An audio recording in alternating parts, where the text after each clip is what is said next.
سلام و درودی بیکران به تمامی بینندگان رسانه خبری دکتر سی جی. به چنل یوتیوبی محمد علیم خوش آمدید. لطفاً چنل رو سابسکرایب کنید، زنگوله بغل رو بزنید و لایک و کامنت یادتون نره. حمایت شما پشت و پناه ماست. ممنون که با ما همراه هستید. سرخط خبرها. همکنون ویدیویی به دستمون رسیده که فردی مدعی شده است که یک عقاب ایرانی را شکار نموده است. یه عقاب شکار کردم. اصل عقاب واقعی اینه. بیاید با هم ببینیم. عقاب منم. آداس منم. پلنگ منم.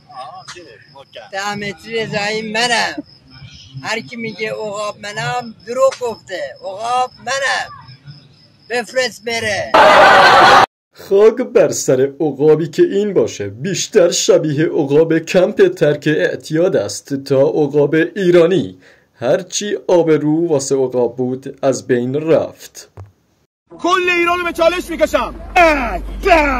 بیا با دستای آهنی عادش کن. جمع کن بابا، من ببر مازندرانم. قدرت واقعی اینجاست، عقاب ایران اینجاست. یه هندونه ترکوندی فکر کردی خیلی شاکاری کردی. ببین قدرت واقعی من دارم. الان اینو باهاتون با انگشتای آهنی میترکونم. تو با 2 انگشت ترکوندی، من با 1. بیا ترکی. انگشت آهنی منم. اسم شهراتون رو واسم کامنت کنید. میخوام بیام همه عقاباتون رو بزنم. هیچ کدومتون هم حریف من نمیشه. فهمیدین چی گفتم؟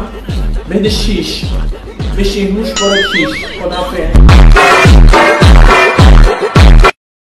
در مورد قضیه این که شما پلنگ مازندران هستید اصلا شکی نیست، ولی لطفاً با این انگشتان ظریفتان این کارها را نکنید. با این انگشتانتان این کارها را نکنید. این انگشتتان را این کارها را نکنید.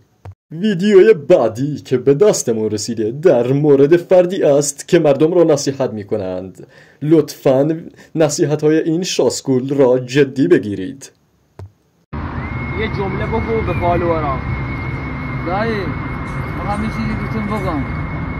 بعضی وقتا خیرت نمی کنن، شیرت می کنن که بیافتی داخل تله. صدای عقابو در بیار. میاو اوها.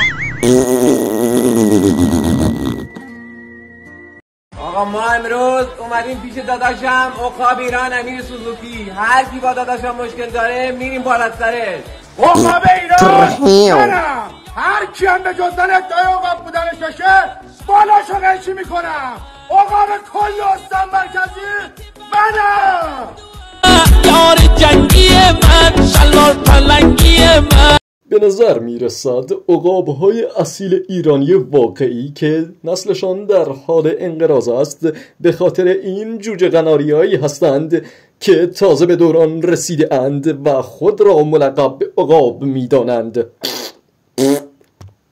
میان تو محدوده من، تو منطقه من، تو محله من.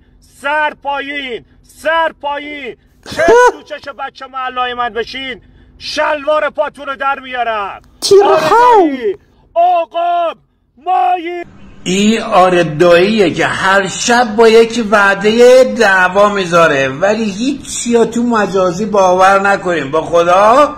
و اینجا اصل آردایی اینه، حتی تنهایی هم نمیتونه بره دستشویی. وقتی باید بلندش بکنن بکشنش به پا تا بتونه برینه. آردایی تا تو سولاخی کونش هم تتو زده. ببین مجازی ها باور نکن. به قرآن این لاتی نیست و هیچ جایی نوشته نمیشه یه نفر بکشینید تو شهر غریب 20 به 1 مفتشو ببرید. داشتاله قطعش کن. تو شهرتونم نگیرمتون به ناموسم هیچ جا نمیرم. میگیرمتون. یه عقاب باخ نمیده. یه دونه زدید 10 تا میخورید. البته با عرض پوزش و معذرت زیاد از شما بینندگان عزیز و گرامی، خیلی خیلی ببخشید، ولی میخواهم یک جواب دندون شکنی به این جوجه قناریا بدم که دیگه حرف از این که یه دونه زدید و چند تا میخورید نزنن.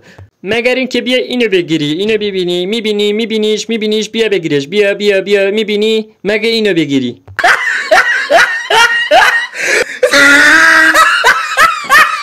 ممنون از همه شما دوستان عزیز و گرامی. لطفاً حمایت از چنل محمد انیمه رو فراموش نکنید. خدا به همراهتون.